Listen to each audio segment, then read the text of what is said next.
ಎಲ್ಲರಿಗೂ ತಿಳಿದಿರುವ ಹಾಗೆ ಬೇಡ್ತಿ ವರದಾ ಮತ್ತು ಅಘನಾಶಿನಿ ವೇದಾವತಿ ನದಿ ಜೋಡಣೆ ಈ ಯೋಜನೆಗಳು ಇತ್ತೀಚೆಗೆ ಎಲ್ಲರ ಮನಸ್ಸಿನಲ್ಲಿ ಆತಂಕವನ್ನು ಉಂಟು ಮಾಡಿವೆ. ಈ ಯೋಜನೆಗಳನ್ನು ವಿರೋಧಿಸುವುದು ಅನಿವಾರ್ಯವಾಗಿದೆ. ನಮಗೆ ನೀರು ಕೊಡಲೇಬಾರದು ಅನ್ನೋ ಭಾವನೆ ಇಲ್ಲ, ಆದರೆ ಇಲ್ಲಿ ಕೊರತೆ ಇರುವಾಗ ಹೇಗೆ ಕೊಡುವುದು ಅನ್ನೋದು ಸಮಸ್ಯೆ.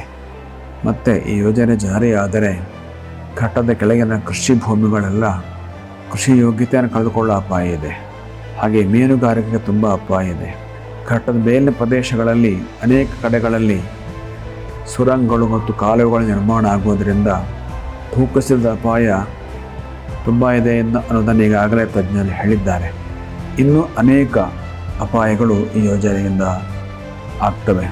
ಅದರಿಂದ ಇದನ್ನು ವಿರೋಧಿಸಬೇಕಾದದ್ದು ಅನಿವಾರ್ಯ. ಹಾಗಾಗಿ ಇದಕ್ಕೆ ವಿರೋಧಕ್ಕೋಸ್ಕರ ಒಂದು ಪ್ರತಿಭಟನಾ ಸಮಾವೇಶ ನಡೀತಾ ಇದೆ ಜನವರಿ 11 ಭಾನುವಾರ ಮಧ್ಯಾಹ್ನ 2:30ಯಿಂದ. ಆ ಸಮಾವೇಶಕ್ಕೆ ಜಿಲ್ಲೆಯ ಎಲ್ಲ ಜನರು ಹೆಚ್ಚಿನ ಸಂಖ್ಯೆಯಲ್ಲಿ ಬರಬೇಕು.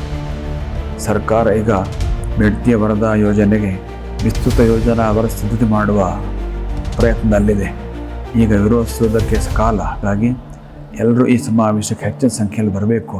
ಇದು ನಮ್ಮೆಲ್ಲರ ಉಳಿವಿನ ನಿರ್ಣಾಯಕವಾದಂಥ ಒಂದು ವಿಷಯ. ಹಾಗಾಗಿ ಯಾರು ತಪ್ಪಿಸಬೇಡಿ, ಹೆಚ್ಚಿನ ಸಂಖ್ಯೆಯಲ್ಲಿ ಬನ್ನಿ. ಹರಿ ಓಂ.